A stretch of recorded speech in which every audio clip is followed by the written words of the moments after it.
2017, je déclare un BNC de 70 000 euros.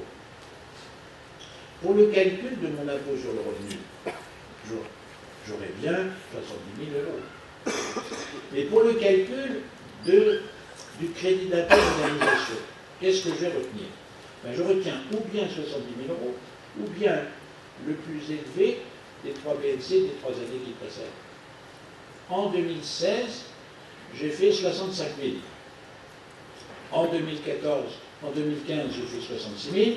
En 2014, 50 000. Quelle est la plus faible des deux sommes? Ou 70 000, ou la plus élevée des 3 précédentes. La plus élevée des 3 précédentes, pour ceux qui ont suivi, c'est 66 000.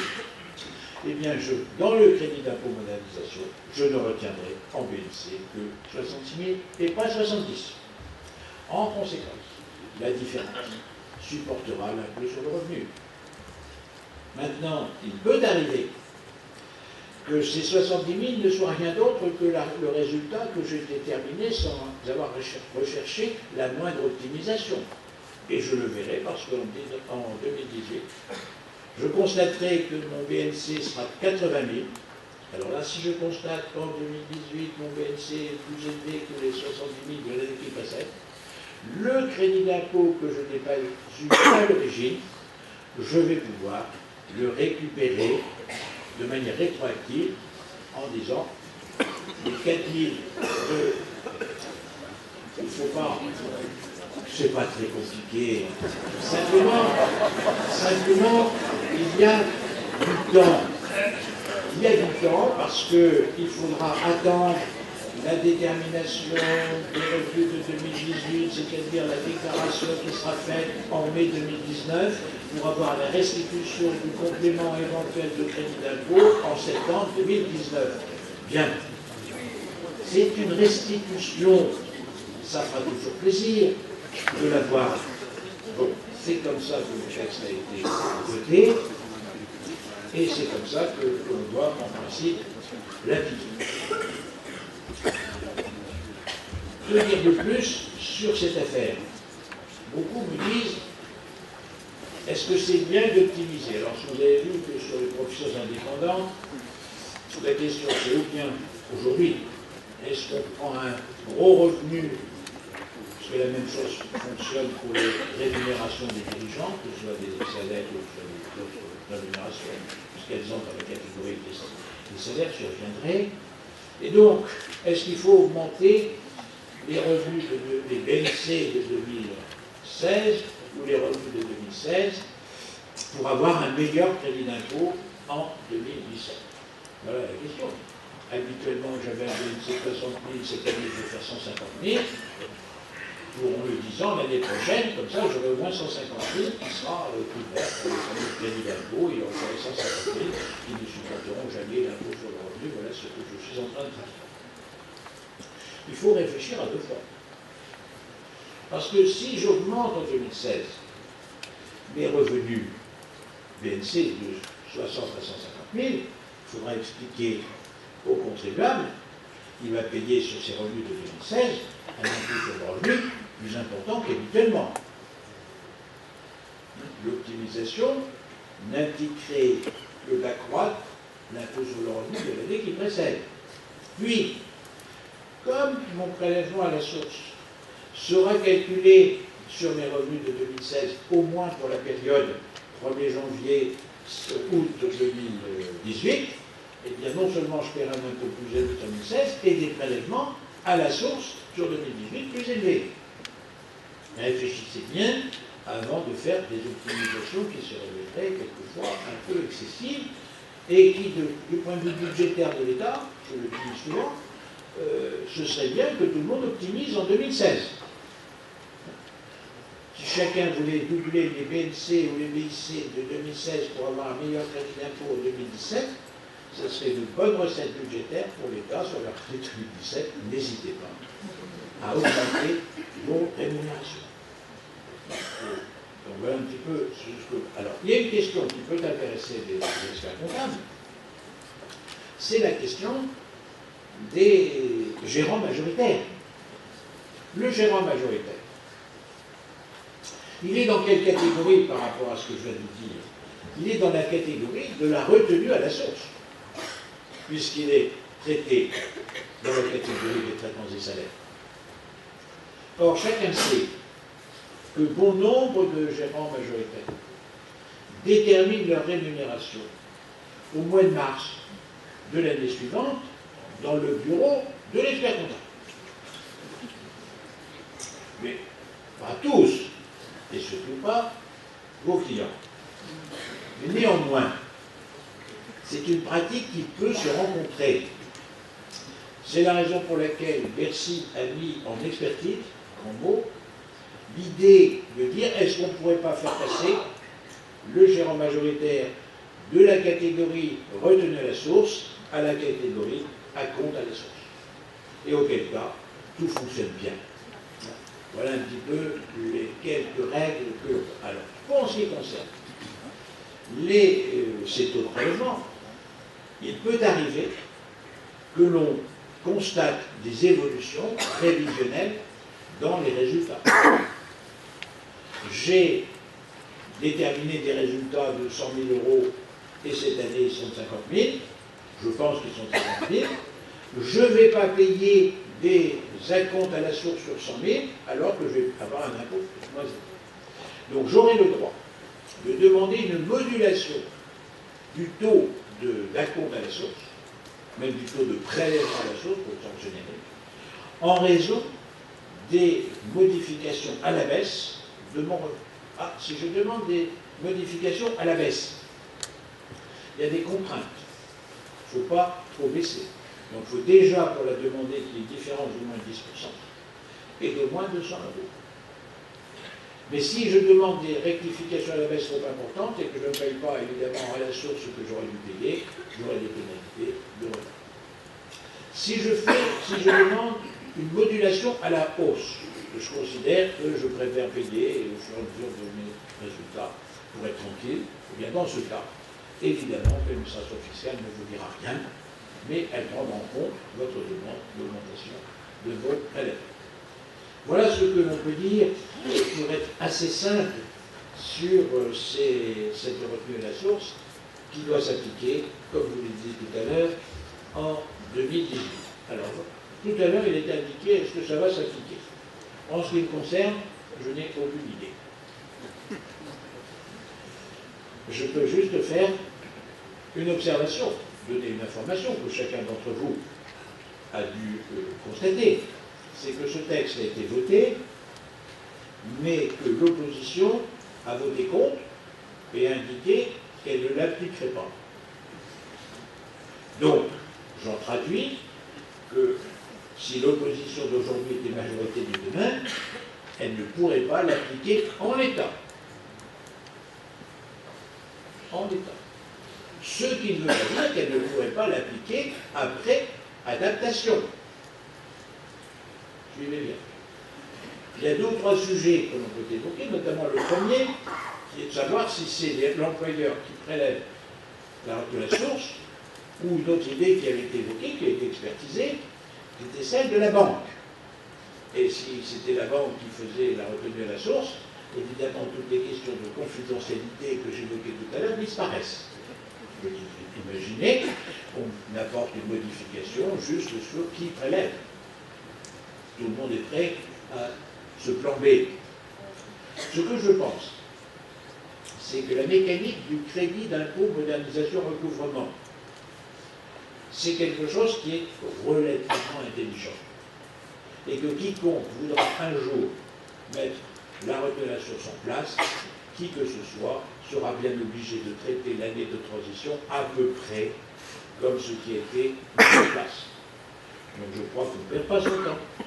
Quand on évoque cela, peut-être ce ne sera pas le cadeau de 2017, peut-être ce sera un cadeau de 2018 ou 2019, mais un jour ou l'autre, on aura bien le cadeau d'une année de revenus non imposés sur le revenu de manière définitive. Alors on récupère ce cadeau quand? Alors là, évidemment, progressivement, quand nos revenus diminuent, mais surtout au moment du décès.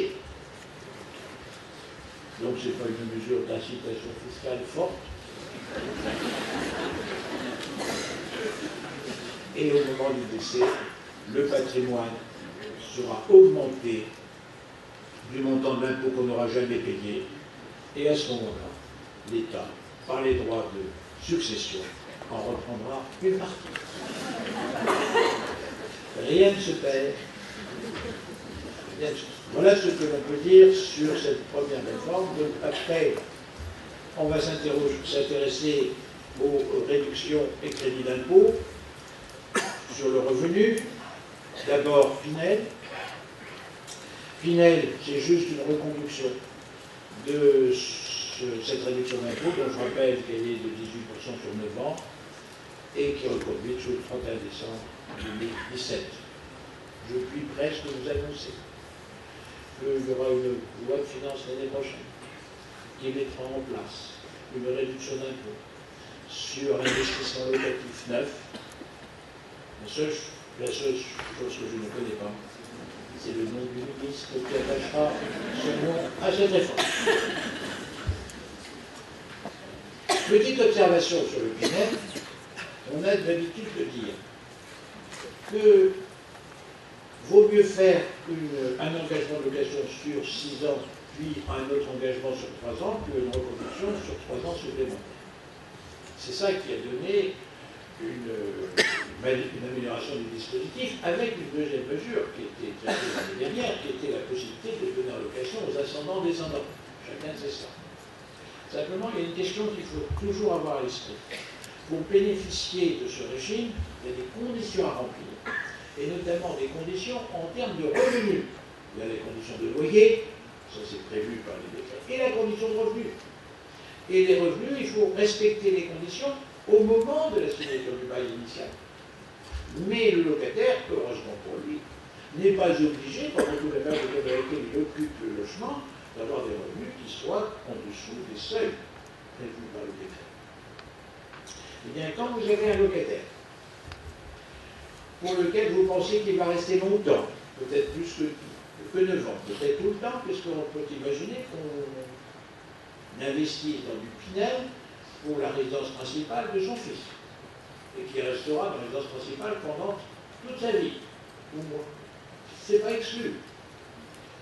Simplement, quand on lui fait le premier bail, il a des revenus qui sont en dessous des seuils, et donc il est éligible au dispositif, il sera éligible tout le temps, quelle que soit son évolution. Si par contre on a fait 6 ans et qu'on refait un autre engagement de 3 ans, là on va regarder si les conditions de ressources sont encore réunies. Je traduis, un expert comptable qui voudrait être sympathique et qui voudrait donner en location à son fils un immeuble qu'il ferait construire pour lui, parce qu'on n'est jamais obligé de faire du Pinel en achetant dans un programme tout fait, il faut juste être dans une région, dans une zone éligible. Et puis avoir des taux de construction qui sont excessifs. Eh bien, et que son fils est stagiaire, il vaut mieux qu'il fasse 9 ans que 6 ans, parce que j'espère que dans 6 ans, il sera expert. Et donc son revenu aura explosé les seuils. Voilà des petites observations, il faut sans doute réfléchir à ça. Ensuite, il y a une deuxième réduction d'impôt qui est le Censi-Bouvard. Le Censi-Bouvard, c'est la location en meublé, acquisition de logements pour la location en meublé, soit on donne en location avec quelqu'un qui va, soit on fonctionnaire. Ce sont les résidences étudiantes, les résidences pour personnes âgées, les résidences pour personnes handicapées, et il y avait les résidences de tourisme. On reconduit le dispositif Censi-Bouvard jusqu'au 31 décembre 2017, mais on aménage le champ d'application. Et notamment, ne sont plus éligibles les acquisitions de logements destinés à la location aux résidences de tourisme. Ce n'est pas dramatique parce que c'était une catastrophe. En général, l'exploitant avait du mal à exploiter et le propriétaire avait perdu et les produits locatifs et la réduction d'impôt. Donc désormais, c'est fini. C'est fini à compter du 31 mars, mais c'est fini dès lors qu'on ne s'est pas engagé à acquérir avant le 31 décembre 2016. En contrepartie, on a créé une petite réduction d'impôt pour travaux de réhabilitation de logements dans les résidences de tourisme, avec l'obligation de s'engager à donner en location pour 5 ans, et cette petite réduction d'impôt de 20% dans la limite de 22 000 €. Et ce, sur 3 ans, avec l'obligation juridique de s'engager à le donner en office. Ensuite, vous avez le troisième texte, c'est le texte concernant les crédits d'impôt sur les services à la personne, c'est les 50% de réduction de l'impôt. On avait jusqu'à ce jour deux branches, la branche réduction d'impôt qui s'appliquait aux personnes qui n'avaient pas d'activité, et la branche crédit d'impôt qui s'appliquait aux personnes qui avaient une activité ou qui étaient en recherche d'emploi. Et bien, à compter de 2017, il n'y a plus qu'une règle, c'est la règle du crédit d'impôt pour tout le monde. C'est plus simple. La différence entre les deux, c'est qu'un crédit d'impôt est restituable, alors qu'une réduction d'impôt ne l'est pas, elle est imputable. C'est une idée que vous devez avoir à l'esprit, avec la retenue à la source, dont on a parlé tout à l'heure. Il faut toujours essayer de faire que la déclaration de revenus que le contribuable devra faire se traduise par une restitution d'impôt plutôt qu'un versement complémentaire. Ces deux objectifs. Le premier, c'est que l'administration fiscale recouvre davantage dans un premier temps, et le deuxième, c'est une incitation forte à ce que les déclarations soient faites. Tous les pays qui ont mis en place un système de retenue à la source ont réagi comme ça. On peut même imaginer qu'un jour on vous dise qu'on fera la déclaration d'impôt sur le revenu au mois de septembre et non plus au mois de mai. Pourquoi? Parce que ce serait plus intéressant de la faire en septembre, pas pour vous, pour l'État, puisque ça ferait que les remboursements de trop perçus seraient différés dans le temps. Eh bien, c'est ce que font les pays qui ont instauré une retenue à la source, et quand on dit « Ah, les Belges sont sympathiques, ils ont des déclarations au mois de septembre, et nous, on a des déclarations au mois de mai », les Belges ne sont pas sympathiques, ils sont juste intelligents. Et donc, ils disent « Vaut mieux qu'on déclare tardivement, puisque la déclaration d'impôt sur le revenu va se traduire par des restitutions, plus tard la restitution sera faite, mieux ce sera. » Et donc, si un jour on vous dit septembre, vous penserez. Et enfin, vous avez la retenue à la source qui est le cité. Le crédit d'impôt, transition énergétique, là vous avez la suite de ce qu'on avait dit l'année dernière, c'est-à-dire que d'abord c'est un taux de 30%, là il n'y a pas de doute, qu'on a supprimé le coût des travaux, c'était déjà fait l'année dernière, mais on a supprimé notre référence des impôts cette année, et surtout, on l'a rendu compatible avec le prêt éco-prêt à taux zéro, puisque vous savez qu'on peut, avec un prêt à taux zéro, financer des travaux qui, par ailleurs, sont éligibles au crédit d'impôt transition énergétique. C'est donc un double avantage fiscal, puisque le taux, il faut savoir que quand vous bénéficiez d'un prêt à taux zéro, la banque qui vaut le champ reçoit de l'État un crédit d'impôt correspondant aux intérêts que vous n'avez pas supportés. Et puis vous avez un crédit d'impôt qui concerne le financement du cinéma. Je passe plus vite, puisque là vous avez un taux nouveau de 48%, sous réserve que la société de financement s'engage à réviser un certain nombre d'opérations et de financement. C'est votre vendeur de Sofica qui pourra le démontrer. Je ne suis pas sûr qu'il y en ait beaucoup qui soient susceptibles. Alors maintenant, nous sommes dans les revenus catégoriels, terminer les crédits d'impôt. Dans les revenus catégoriels, le premier texte, c'est celui concernant les attributions d'actions gratuites. Pas tous les jours qu'on en parle, mais c'est la suite d'une loi de 2015, qui était la loi Macron. Emmanuel, l'homme qui fait rêver les femmes. Et nous aussi, on a eu dans le passé une Emmanuel. Ça nous a fait beaucoup rêver.